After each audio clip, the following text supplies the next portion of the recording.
In John 15:10, we're going to deal a little more with liquid verbs and learn a little bit about textual criticism.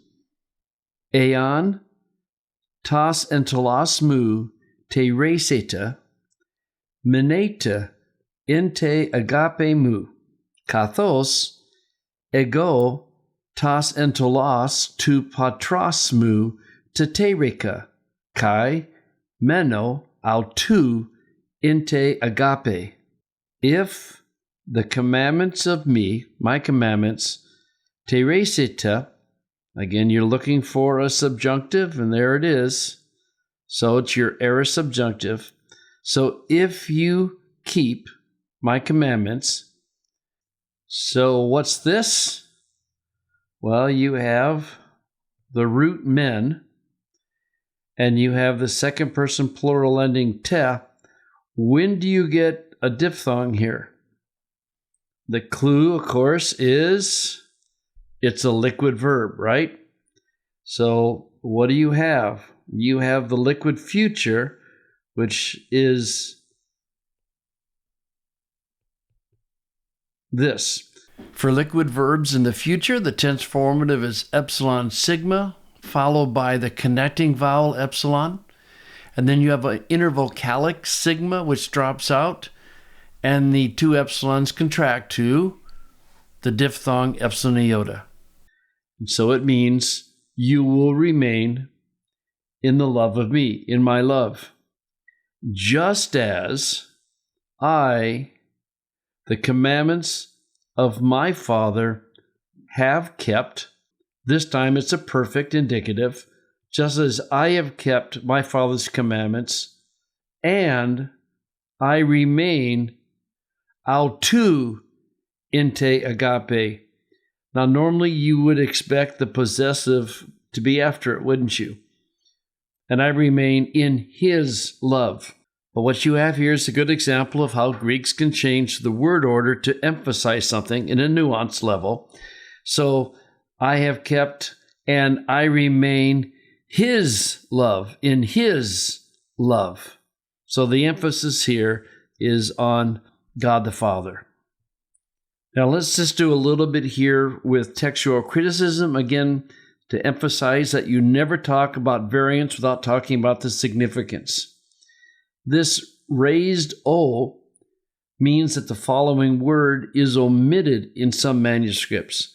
So it's remain in love or remain in my love, but the reason that's not important at all is that the article can function as a possessive.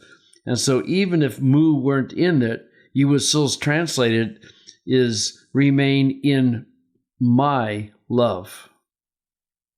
The other thing I wanted to point out that this symbol indicates that the following word has a variant. And again, if you have accordance or any of these programs, you can see, put your mouse over it and look down, and you can see that there are some manuscripts that have kago. So you have kago instead of ego, and you know that kai and ego together form kago. So in other words, whether it says ego or kago, you still translate it exactly the same way, just as I, or I also, have kept the commandments of my Father. You don't need the kago to bring any emphasis because you have a personal pronoun that is bringing a slight emphasis to it being, I have kept my Father's commandments and I remain in his love. So again, another example of how you don't ever talk about variance without talking about significance. In these variants, there would be no difference in meaning if you had one of the other readings. So if we can phrase this, if you keep my commandments, then here's your punctuation and your main thought.